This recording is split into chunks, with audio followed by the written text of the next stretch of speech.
નમસ્કાર વિદ્યાર્થીઓ, આજે આપણે ધોરણ 9-10ને ધ્યાનમાં લઈ ગુજરાતી વ્યાકરણ શરૂ કરવા જઈ રહ્યા છીએ.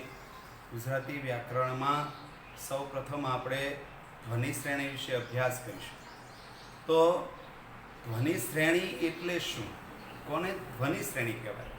ધ્વનિ અને શ્રેણી એમ બંને શબ્દો ખરેખર જુદા છે.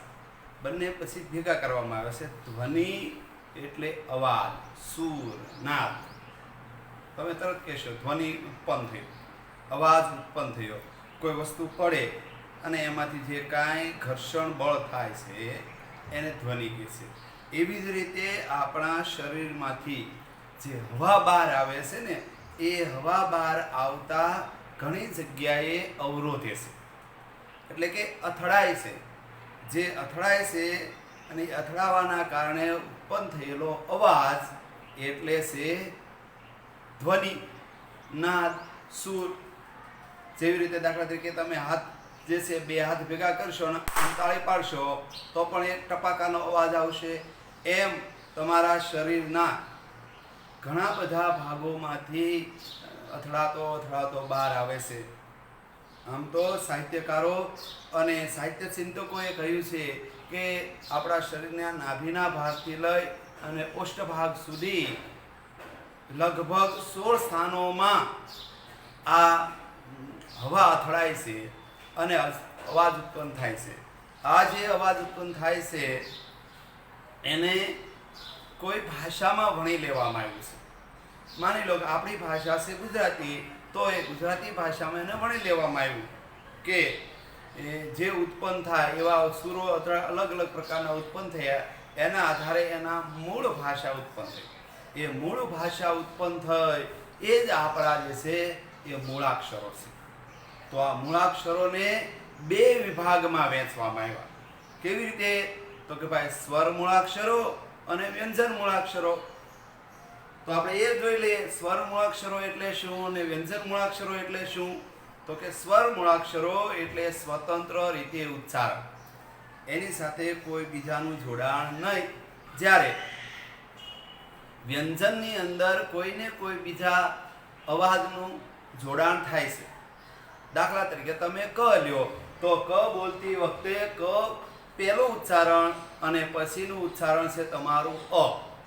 એટલે ક અને અ, અર્ધ ક અને પૂર્ણ અ, આ બંને મળે એટલે પૂર્ણ કર થાય. એટલા માટે જ અહીંયા કહ્યું છે કે ભાષાની અંદર ખાસ વ્યંજનો છે એ સ્વતંત્ર નથી, એની સાથે કોઈને કોઈ અવાજ, સૂર જોડાયેલો છે. સ્વતંત્રપણે વાણી નથી. જ્યારે સ્વરો છે એકદમ સ્વતંત્ર છે, વ્યંજનો કોઈને કોઈ સાથે જોડાયેલા છે. તો ચાલો આપણે આ સ્વર અને વ્યંજનની એક સરસ મજાની રમત રમીએ. આમ તો રમતના રૂપે જો તમે વ્યાકરણ શીખશો ને તો તમને વધારે મજા આવશે. અને બંને ભાઈઓ હતા. બંને ભાઈઓ કેવા થયા? જુદા પડ્યા. એક સ્વરભાઈ અને એક વ્યંજન ભાઈ. તો બંનેનું વિભાજન કેવી રીતે થયું છે? તો કે એના ઉચ્ચારણના સ્થાન પરથી, કે જ્યાં અક્ષરોના મોટા ભાગનું ઉચ્ચારણ સ્વતંત્રપણે ક્યાંય પણ અથડાણા વગર બહાર આવ્યું છે. દાખલા તરીકે તમે અ બોલો તો નાદ જે છે આમ છૂટો એકદમ મુક્તપણે બહાર આવ્યો છે, સ્વતંત્ર રીતે બહાર આવ્યો છે. જ્યારે તમે ક બોલો તો તમારી નાદતંત્રી કંઠ ભાગમાં એનો તમે હાથ રાખશો એટલે તરત ખબર પડશે કે અહીંયા સૂર અથડાણો છે. અથડાણો છે એટલે અવરોધાણો છે, અને પછી જ સૂર બહાર આવ્યો છે, પછી જ ધ્વનિનાદ થયો છે. તો એવી જે બે પ્રક્રિયા હતી કે જે સ્વતંત્ર રીતે બહાર આવતા હતા અને ક્યાંક ને ક્યાંક અથડાઈને બહાર આવતા હતા, એમ એના આધારે બે વિભાગો, ધ્વનિનાદના બે વિભાગો કરવામાં આવ્યા છે.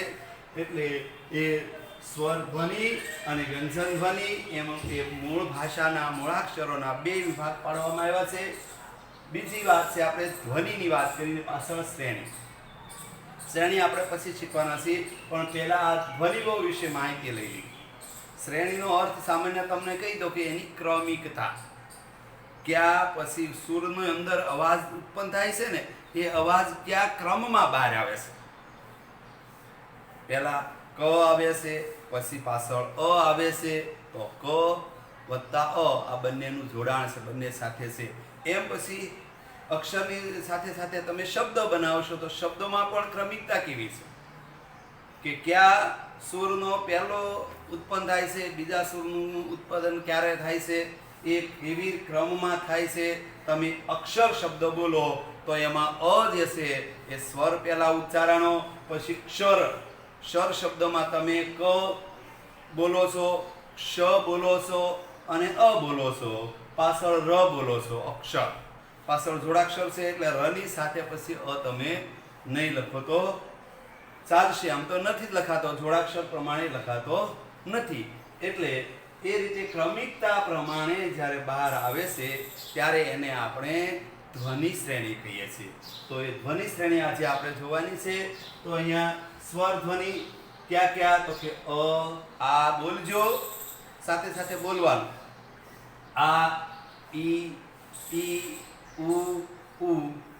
પછી રૂ આવે. તમે કહેશો સાહેબ રૂ તમે લખવું ભૂલી ગયા, પણ રૂ છે એ સંયુક્ત અક્ષર છે, એમાં ર અને ઉનો સમાવેશ છે, એટલે આપણે અહીંયા એને સમાસ કરતા નથી. એ જ રીતે એ, ઐ, ઓ, અને પછી અહા પણ આવે, પણ અહા છે એ પાછો વિસર્ગ છે, એનો પણ અહીંયા આપણે સમાવેશ કરતા નથી. ભાષાવિદોએ પણ એનો સમાવેશ કરેલો નથી, કારણ કે એ વિસર્ગ છે, એટલે અહીંયા ધ્વનિ શ્રેણીમાં આપણે એને લઈશું નહીં.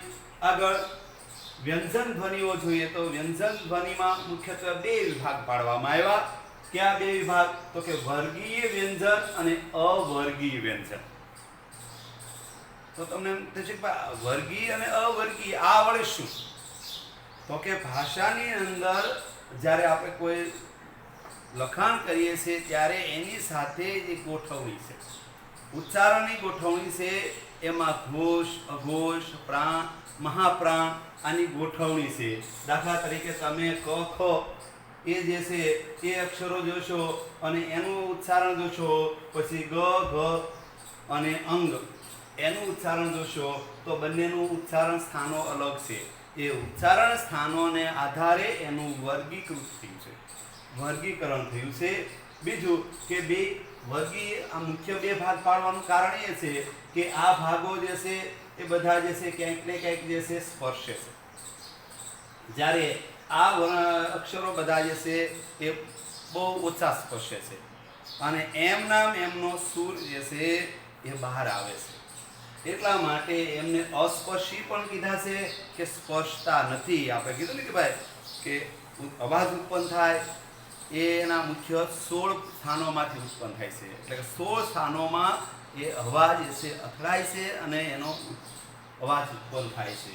તો એ કામ જે છે અહીંયા લાગુ પડે છે કે સ્પર્શ થતો નથી. અહીંયા તમે જોશો આ બોલશો ય તો એનું ક્યાંય સ્પર્શ થતું નથી, બરોબર. એ જ રીતે તમે અહીંયા કમાં તરત તમે કંઠ ભાગમાં તમને તરત એમ થશે કે એ કાંઈક સ્પર્શ્યું છે, ધ્વનિનાદ થયો છે, અવાજ આવ્યો છે, એમ અહીંયા અક્ષર થશે. પણ ય બોલો અને ક બોલો તો બંને વચ્ચે અવાજની આવવાની તીવ્રતા, એની ગતિમાં ઘણો બધો તફાવત જોવા મળે છે. માટે એ બંને વર્ગીય પ્રમાણે એનું વિભાજન છે. આ વર્ગીય છે અને આ અવર્ગીય છે, અને કોઈ વર્ગમાં સ્થાન નથી. અહીંયા આપણે 4 વર્ગો જે છે પાડ્યા છે, સોરી 5 વર્ગ પાડ્યા છે.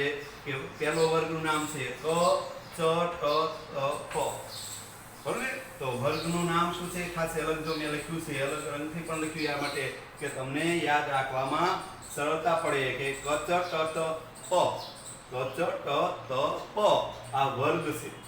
આ વર્ગમાં કોનો સમાવેશ અને એનો પ્રકાર કયો એ પણ મેં અહીંયા તમને દર્શાવ્યું છે. જો અહીંયા તમે કે ક, ખ, ગ, ઘ અને અંગ, કંઠ આ બધા જે છે એનો પ્રકાર જે છે કંઠ્ય. કંઠ્ય શા માટે, તો કે એનો નાદ કંઠ ભાગમાંથી, અહીંથી આ કંઠ છે આપણો, આ કંઠ ભાગમાંથી એનો જે છે કંપારો થાય છે. તમે હાથ રાખજો, આંગળી પોચી સ્પર્શ, સામાન્ય સ્પર્શ થાય એ ત્યાં આંગળી રાખવાની, અને પછી આ બધા અક્ષરો બોલવાના કે ક, ક ખ ગ ઘ અંગ. જો અહીંયા આ વર્ણનો ઉપયોગ આપણી ભાષામાં એટલે કે ગુજરાતી ભાષામાં થોડો ઓછો છે. મહદઅંશે આનો ઉપયોગ એ આપણી સંસ્કૃત ભાષા, તો એ સંસ્કૃત ભાષાની અંદર એનો પ્રયોગ વધારે છે. આપણે ભાષામાં પણ પ્રયોગ છે પણ ઓછો છે.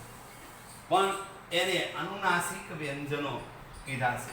આ બધા અનુનાસિક વ્યંજનો છે. આ બધા વ્યંજનો છે. આના વર્ગનો વ્યંજન છે. આ વર્ગ શા માટે પાડ્યા? તો કે ભાઈ અહીંયા ક ખ ગ ઘ સાથે જો કોઈ અનુનાસિક તમારે વાપરવો હોય તો એમાં અંગ ઉચ્ચારણ ગ પ્રકારનું કરવું પડે. એટલા માટે અહીંયા એના વર્ગનો છે.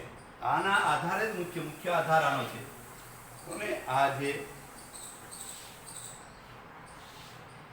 અનુનાસિકો છે એના વર્ગમાં તમે એનો પ્રયોગ તમે કરી શકો ઉચ્ચારણ કરતું. આપણી ભાષા જો ઉચ્ચારણગત ભાષા છે. જેવું એમનું ઉચ્ચારણ એવું એમનું લખાણ, એટલે એને ફોનેટિક ભાષા કીધી છે. જેવું ઉચ્ચારણ એવું એનું લખાણ, બરોબર ને? એટલે જેવું ઉચ્ચારણ તમે કરશો એ પ્રકાર કરવાનો, એટલે એના વર્ગનું ઉચ્ચારણ કરાય અને એના વર્ગનો એને ત્યાં તમે અનુસ્વાર મૂકી શકો. આગળ તમે જુઓ તો ચ, બરોબર સ્પષ્ટ બોલવાનું, ઉચ્ચારણ બરોબર કરવાનું. તો ચ ચ ચ જ જ. પછી આ વર્ણને શું કહેવું? તો ખરેખર એનું ઉચ્ચારણ છે ય નથી. પાછું યાદ રાખજો, ય. અનુસ્વાર ઉચ્ચારણમાં બે પ્રકારે આપણે જે છે શ્વાસ બહાર કાઢવો પડશે. એક મુખ વડે ને એક નાક વડે. અનુનાસિક નાસકોરા વડે જેમનું હવા બહાર આવે, મુખ વડે જેમની હવા બહાર આવે, એ બધા છે અનુનાસિકો. તો અહીંયા પહેલો અનુનાસિક છે અંગ અને બીજો અનુનાસિક છે ય નથી, ય બોલતી વખતે તમારે નાક અને મોં બંને સ્થાનોમાંથી હવા બહાર કાઢવાની છે, તો જ એનું સ્પષ્ટ ઉચ્ચારણ થશે. ઘણા ખોટું કરતા હોય છે. ઘણા એને આને જ કહેતા હોય, ઘણા આને ન જ કહેતા હોય. ઘણાને નથી ખબર, ભાષા ભણાવનારને પણ ખબર નથી આનું ઉચ્ચારણ શું છે.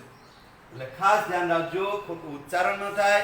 જેવું ઉચ્ચારણ થશે એ પ્રકારે તમે એનો પ્રયોગ કરશો, એટલે ખાસ ભૂલ ન થાય, બરોબર? તો પછી ટ વર્ણનો, ટ ઉપર જ્યારે અનુસ્વાર આવે ત્યારે અણ જે છે એનો અવાજ જે છે ઉત્પન્ન કરવો પડે. પછી ટ વર્ગની અંદર ટ ઠ ડ ઢ અણ. અણ જે છે એ એના વર્ગનો જ છે, પણ અનુનાસિક વ્યંજન છે, યાદ રાખજો. પછી ત વર્ગ માટે તમે જુઓ તો ત થ દ ધ ને ન પણ શું છે? અનુનાસિક છે. એ પણ ત વર્ગનો અનુનાસિક છે, બરોબર ને? ન પણ ત વર્ગનો અનુનાસિક છે. આ વર્ગીય અનુનાસિકોની ખાસ ક્યાં જરૂર પડશે ખબર? સંધિમાં.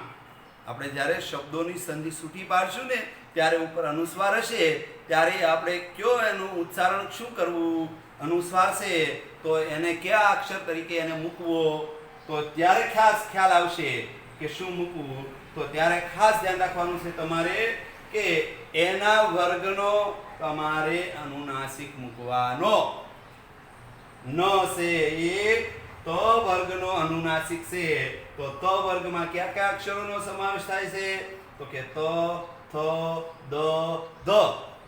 અને મ વર્ગની અંદર એ જ રીતે તમે જુઓ તો પ વર્ગ છે. તો પ વર્ગની અંદર કયા કયા વ્યંજનોનો સમાવેશ થાય છે?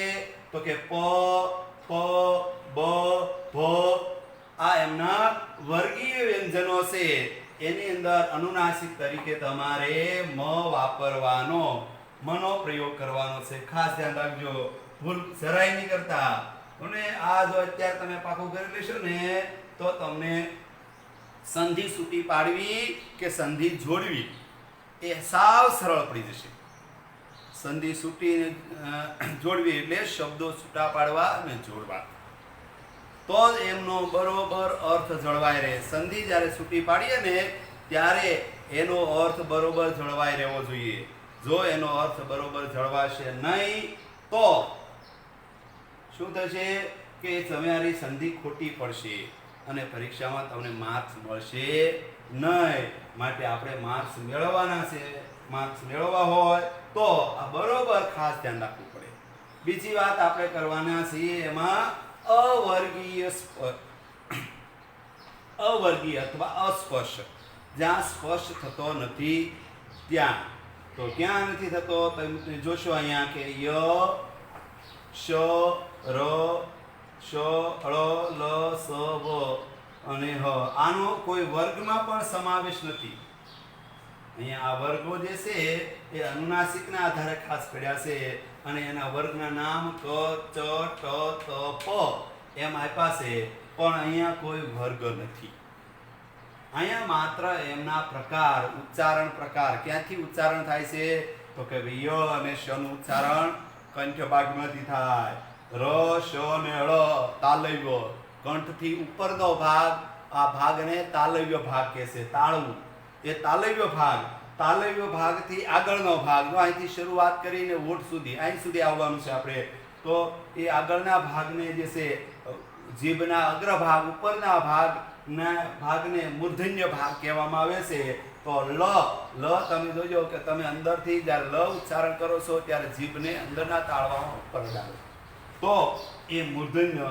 એ જ રીતે લ અને સ, ચ ઉચ્ચારણમાં પણ ખાસ ધ્યાન રાખજો. એમાં પણ તમે એ જ રીતે ઉચ્ચારણ કરો છો. દંત્યમાં તો કે દાંતને અડાડી વ, દાંતને દબાવીને વ એમ બોલો છે. જો તમે બરોબર નહીં અને દંત્ય ભાગને સ્પર્શ ઓલું નહીં કરવા જોઈએ, સ્પર્શ નથી, પણ એ ત્યાંથી એનું દબાણ આવે છે. હવા અંદરથી હવા આવે છે ને એનું દબાણ દાંતના ભાગ પર આવે છે. એ સ્પર્શ નથી, છતાં પણ એને દબાણ આવે છે. એ જ રીતે હમાં ઓષ્ઠ ભાગ, ઓઠને સ્પર્શીને આવે તો એને ઓષ્ઠ કહેવાય, પણ એ સ્પર્શ નથી થતો, માત્ર થોડું દબાણ આવે છે, એટલે એ હ છે. તો ખાસ યાદ રાખજો. અહીંયા જો સરસ બધાનો ફરી વાર તમને એક વખત એની માહિતી આપી દઉં. અહીંયા પ્રકારોને આધારે એની ગોઠવણી છે.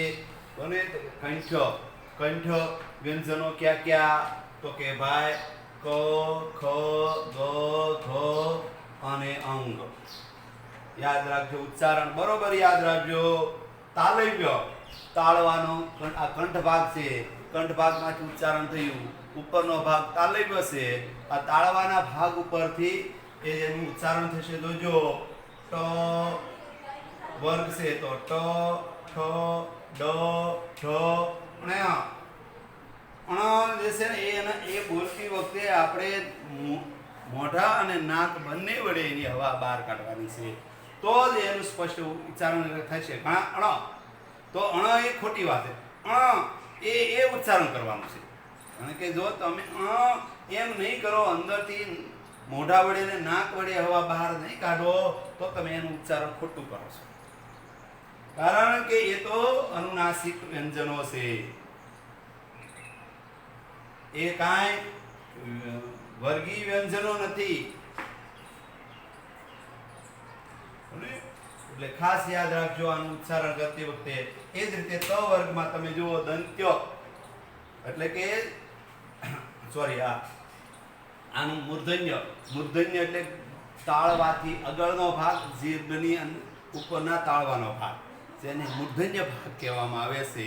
બરાબર? ઉપરના ભાગ, જીભનો ઉપરના ભાગમાં જે હવા દબાણ થાય, અવરોધ થાય, અથડાય અને અવાજ ઉત્પન્ન થાય તો એ મૂર્ધન્ય.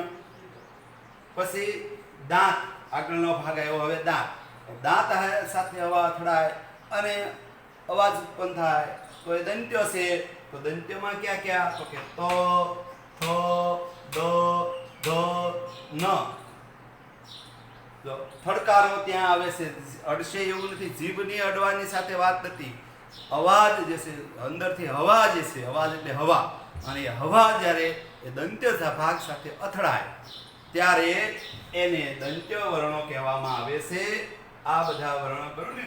એ જ રીતે ઓષ્ઠ ભાગમાંથી પ, ફ, જો પ, ફ, તો હવા જે છે પેલા ક્યાં અથડાણી? હોઠ સાથે. અને એ હવા બહાર આવી છે અને ઉચ્ચારણ થયું છે વર્ણનું. તો આ ધ્વનિ વર્ણોને બધાને તમે કહેશો ઓષ્ઠ વર્ણો, બરોબર ને? ઓષ્ઠથી ઓષ્ઠના ઉપર દબાણ, ઓષ્ઠ એટલે હોઠ, હોઠ ઉપર દબાણ આવે છે, હવાનું દબાણ આવે છે અને અવાજ બહાર આવે છે, બરોબર ને? તો અહીંયા એ રીતે આપણે જોયું. હવે એ જે છે એ ઘોષ અને અઘોષ એમની સ્વર નાદ સાથે તીવ્રતા કેવી? ક્યાં એમની તીવ્રતા છે? તો કે મોટા ભાગે એની નાદ તંત્રી, આપણું ઉચ્ચારણ સ્થાન મુખ્ય કાંઈ હોય ને તો એ નાદ તંત્રી છે. નાદ તંત્રીમાંથી એનું દબાણ કેવું છે, કેટલું ભારવાહક છે, કેટલું હળવું છે, એના આધારે પણ બે વિભાગ પાડવામાં આવ્યા કે જ્યાં વધારે દબાણ, વધારે તીવ્રતા છે ત્યાં એ વર્ણોને સ્વર વર્ણો, એ સ્વર વર્ણો જે છે એ બધા જે છે કેવા છે? એ અઘોષ છે. બધામાં જે છે કંપારો થાય છે. જ્યારે અઘોષની અંદર આમ જો તો એમાં કંપારો થતો નથી. તો ઘોષ અને અઘોષ એ યાદ રાખજો. ઘોષ ક્યાં ક્યાં? કે જે વ્યંજન નાદ તંત્રીને કંપાવે તે ઘોષ. કયા કયા? તો તમે જોશો અહીંયા ક બોલજો, ખ કંપારો થાય, ચ ચ ટ ઠ ત થ પ ફ. એ જ રીતે અહીંયા પણ તમે જોશો શ શ સ. આ બધા અક્ષરોથી જે છે એ બધા કેવા અક્ષરો છે? એ બધા નાદ તંત્રીને કંપાવતા નથી. જ્યારે ગ એ કંપાવે છે, ગ બોલશો તો નાદ તંત્રીને કંપાવે છે. જ્યારે ક ખ એમાં કંપારો આવતો નથી. તમે ગ ઘ આમાં બધામાં નાદ તંત્રીને કંપારો આવે. આંગળી રાખવાની, ખુશી આંગળી. કંપારો આવે છે કે નથી આવતો? જો કંપારો આવે તો એ બધા જે છે કેવા છે? એ ઘોષ છે, બરોબર ને? એટલે ઘોષ અને અઘોષનો પણ તફાવત તમે બરોબર સમજી લેજો કે એનો પણ તમને બરોબર અભ્યાસ હોવો જોઈએ, બરોબર ને? તો અહીંયા આપણે એ ઘોષ અને અઘોષની વાત કરી અને ધ્વનિઓની વાત કરી. ખાસ ધ્વનિઓ સમજવાના અહીંયા હતા. હવે આગળ આપણે ધ્વનિ શ્રેણી, આપણે મુખ્ય શીખવાનું છે અહીંયા શ્રેણી, એટલે કે ધ્વનિની ક્રમિકતા. ધ્વનિ ઉચ્ચારણ થાય છે એની ક્રમિકતા કેવી છે? આ જરાક તમે બધા લખી લેજો, બરોબર? આ પુસ્તક લખજો અને યાદ રાખજો, બરોબર ને? જો અહીંયા તમારે ઘોષ અને ઘોષ તમારે લખવા હોય તો હું તમને અહીંયા એનું અલગ ઓલાથી લખી દઉં છું, બરોબર ને? તો આજે લાલ રંગથી તમને વર્ગીકરણ કરું છું. આ બધું જે છે કેવું છે? અઘોષ છે. જે વ્યંજન નાદ તંત્રી કંપાવતા નથી તે અઘોષ. એટલે આ બધા જે છે ક ખ ચ ચ ટ ઠ ત થ પ ફ કેવા છે? અઘોષ છે. કેમ? કે નાદ તંત્રીને કંપાવતા નથી, બરોબર ને? નાદ તંત્રીને કંપાવતા નથી તે અઘોષ. એ સિવાયના બધા કેવા છે? ગ ઘ અંગ જ ઝ ય ડ ઢ આ દ ધ ન બ ભ મ. આ બધા જે છે એ કેવા છે? બધા ઘોષ છે. કારણ કે એ બધા નાદ તંત્રીને કંપાવે તે બધા ઘોષ, કંપાવતા નથી તે બધા અઘોષ. અઘોષ કેટલા છે એની મર્યાદા જો એટલા અહીંયા પણ છે પાછા. જો આવરણને આપણે પૂરી દઈશું પાછા, અને આટલાને લેવાના છે તમારે. જે મેં લાલ અક્ષરથી જે વર્ણોને બતાવ્યા છે એ બધા કેવા છે? અઘોષ છે, બરોબર? એટલે ખાસ યાદ રાખજો. તો અહીંયા માત્ર વ્યંજનોની વાત થઈ, બરોબર ને? પણ સ્વરો પણ બધા કેવા પાછા છે? એ પણ બધા કેવા છે? ઘોષ છે. જો અહીંયા એમાં પણ અ આ. તો આ બધા પણ કેવા છે? ઘોષ છે. ખાસ યાદ રાખજો, સ્વરો બધા હેમાં આવશે? ઘોષમાં. તમામ સ્વરો ઘોષની અંદર એનો સમાવેશ થશે. પણ મેં તમને કીધા આટલા જે છે એ અઘોષ છે. બાકીના બધા જે લાલ અક્ષર લખ્યા છે, લાલ અક્ષર દર્શાવ્યા છે ચોરસમાં, તે બધા જે છે એ કેવા છે? અઘોષ છે. કેમ અઘોષ છે? તો કે તે બધા નાદ તંત્રીને કંપાવતા નથી, એટલે એ ઘોષ. જે નાદ તંત્રીને કંપાવે છે તે બધા અઘોષ. કંપાવે છે તે બધા કેવા છે? એ ઘોષ છે. કંપાવતા નથી તે અઘોષ. ફરી વાત, મારી કાંઈ ભૂલ થતી હોય તો ફરી પાછા મને કહેજો. બરોબર? ફરીથી બરોબર જોજો અને તપાસજો. પછી કાંઈ ન સમજાય તો વળી પાછા પૂછજો અને વળી પાછા મને કહેજો. મારી પણ આમાં કંઈક કદાચ ભૂલ થતી હોય તો પણ મને પણ એ વાતની તમારે ધ્યાન આપવાનું છે. આગળ આપણે હવે શ્રેણી વિશે અભ્યાસ કરીશું.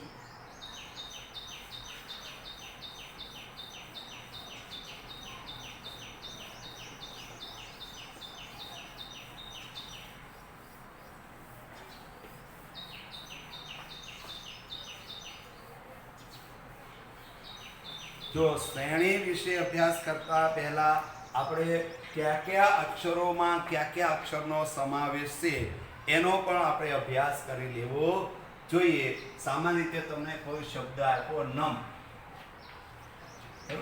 તો નમ શબ્દ છે એમાં કયા સ્વરો છે ને કયા વ્યંજનો છે એ જોવાનું છે આપણે. તો કે નમ શબ્દની અંદર ન એ વ્યંજન છે. વ્યંજનને હંમેશા જ્યારે તમે શ્રેણીમાં છૂટો પાડો ત્યારે એને ખોડો કરવાનો અથવા એમની સાથે હલત ચિહ્ન મૂકવાનું. હલત ચિહ્ન એની સાથે મૂકશો એટલે એ વર્ણ કેવો બની જશે? અપૂર્ણ, અધૂરો બની જશે. એટલે અધૂરો કરવાનો છે. બરોબર? પછી એની સાથે તમે કોઈ પણ સ્વર તો હોય જ તે પૂર્ણ કોઈ પણ વ્યંજન હોય તો એમાં કોઈને કોઈ સ્વર હોય જ. તો એમ અહીંયા ન ની સાથે કયો છે? અ છે. બરોબર? પછી મ, નમ. જો શબ્દ નમ એમ નથી બોલવાનું. નમ ઉચ્ચારણ જે છે એનું ઝડપથી છે, આરામથી બોલવા નથી. અમુક અક્ષરો કેમ બોલવાનું છે? દાખલા તરીકે રમ શબ્દ, તો રમ એમ નથી.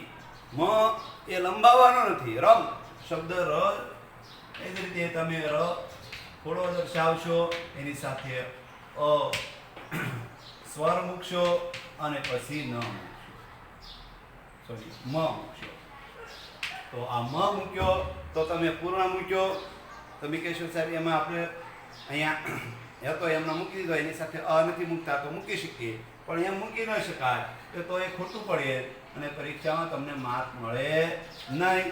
માટે તમારે એને ખોડો દર્શાવવો પડે. જો ખોડો નહીં દર્શાવેલો આવી એક સામાન્ય ભૂલ હશે ને તોય તમારા માર્ક્સ કપાઈ જશે. ભાષામાં કાંઈ બાંધછોડ ચાલતી નથી.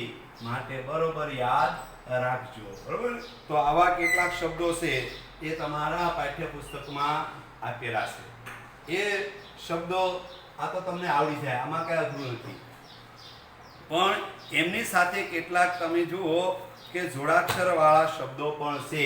અને એ જોડાક્ષર વાળા શબ્દો જે છે એ કેવી રીતે લખવા? દાખલા તરીકે ક્ષ છે, બરોબર? પછી જ્ઞ છે અને પછી તમે આગળ જુઓ શ્ર જુઓ, ત્ર જુઓ. આ બધા જોડાક્ષરો છે. બરાબર? તો આ બધામાં કયા વ્યંજનો અને કયા સ્વરોનો સમાવેશ છે? તો કે ક્ષ છે એ જોડાક્ષર છે, સંયુક્ત અક્ષર છે. એ ઉચ્ચારણ પ્રમાણે એનું જો આપણે વર્ગીકરણ કરીએ, શ્રેણીબદ્ધ વિભાજન કરીએ તો પહેલા એમાં ક, ક્ષની અંદર ક ઉચ્ચાર આવે છે એટલે ક ખોડો કરશું. પછી એની અંદર એક ક્ષનો સમાવેશ છે. કયો ક્ષ છે? ખાલી ક્ષ છે. યાદ રાખજો, શંકરાનો ક્ષ કરશો તો પણ ખોટું પડશે, માટે આ ફાડી શ આવે છે, બરોબર. અને એમાં બીજો અ પણ આવે છે, બરોબર. એ જ રીતે આગળ તમે જોશો જ્ઞ, તો જ્ઞની અંદર તમે મોટા ભાગના જે છે ગ એમ ઉચ્ચારણ થાય, પણ જ્ઞ શબ્દ છે ને એ ઉચ્ચારણ એ પ્રકારે છે, પણ એનું લખવાની જે છે જ,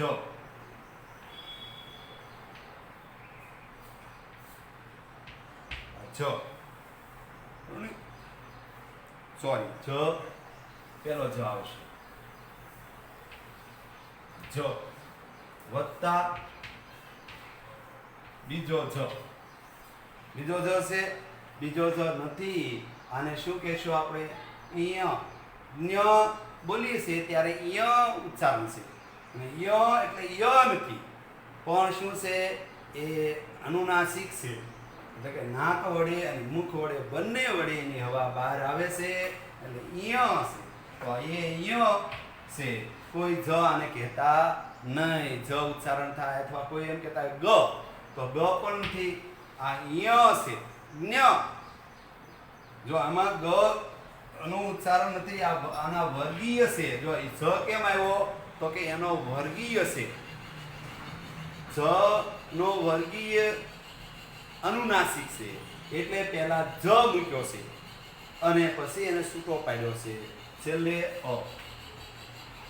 કારણ કે તમે પાસે એમ કહેશો કે સાહેબ જ ઉચ્ચારણ તો ક્યાં એમ આવ્યું? પણ જ નથી આવ્યું, અહીંયા મુખ્ય ઉચ્ચારણ યનું છે, અને યનું ઉચ્ચારણ હોય એટલે એનો છૂટો પાડવા માટે એની સાથેનો વર્ગીય, મેં તમને પહેલા શીખવાડ્યું તો એનો વર્ગીય જ વર્ગનો વર્ગીય છે. જ વર્ગ છે, જ વર્ગમાં ક્યાં ક્યાં કોનો સમાવેશ છે? તો કે જ અને જ નો સમાવેશ છે. એટલે એ જ વર્ગનો જ્યારે હોય, વર્ગીય વ્યંજન હોય ત્યારે આપણે જ મૂકવાનો હોય છે. આગળ શ, શની અંદર શંકોરાનો શ પાડે, શ ઉચ્ચારણ પહેલું, શ વત્તા ર વત્તા અ, આમ છે. પછી ત્ર, તો તની અંદર પણ શું છે? ત્ર, તો વત્તા ર વત્તા અ, આ પ્રકારનો જોડાક્ષરોનું વ્યંજન છે. તો આવા તો ઘણા બધા અક્ષરો છે, તો ઘણા બધા તો આપણે તમને કેવી રીતે અહીંયા બોર્ડમાં લખાવી શકીએ, એટલા માટે હું એમને અલગથી લખીને તમને વોટ્સઅપ દ્વારા મોકલીશ. એ બધા તમારે જોઈ લેવાના છે, અને ત્યાર પછી આવતીકાલે વળી પાસેનો આપણે અભ્યાસ કરીશું. આ પછીનો જે વર્ગ છે એમાં આપણે એનો અભ્યાસ કરવાના છીએ. એટલે જોડાક્ષરો, જે આવા જોડાક્ષરો છે એ બધા જોઈ લેજો. દાખલા તરીકે દ્ર છે, પછી આ દ્વ છે, બરોબર, પછી આ જ છે, આવા ઘણા બધા અક્ષરો છે. આ બધાનો હું જોડણી કેમ થાય છે એ હું તમને વોટ્સઅપ દ્વારા મોકલીશ, અને એ તમે બધા જોઈ લેજો, ખાસ જોજો, અને પછી જ આપણે આગળ એનો અભ્યાસ કરી શકશું. કારણ કે આપણે તો અહીંયા વર્ગીય શ્રેણી ગોઠવવાની છે, વર્ગ પ્રમાણે ઉચ્ચારણ ક્યાંથી થયું, પહેલું ઉચ્ચારણ કોનું થયું, બીજું ઉચ્ચારણ કોનું થયું, ત્રીજું ઉચ્ચારણ કોનું થયું, પછી એમાં કેટલા સ્વર ધ્વનિઓ છે, કેટલા વ્યંજન ધ્વનિઓ છે, આ બધા જે છે છૂટા પાડવાના છે. એટલા માટે ખાસ તમે ધ્યાન આપજો, બરાબર ને? આ બધું જે છે શીખવું પડશે આપણે, અને પછી જ આપણે શીખી શકશું. એટલે આવા જોડાક્ષરવાળા અક્ષરો, શબ્દો નથી, આ જોડાક્ષરવાળા અક્ષરો, બરોબર, એમાં કયા કયા અક્ષરનો સમાવેશ છે એ આપણે શીખી લેશું. પછી આગળ શ્રેણી પાછા શીખીશું. આવજો.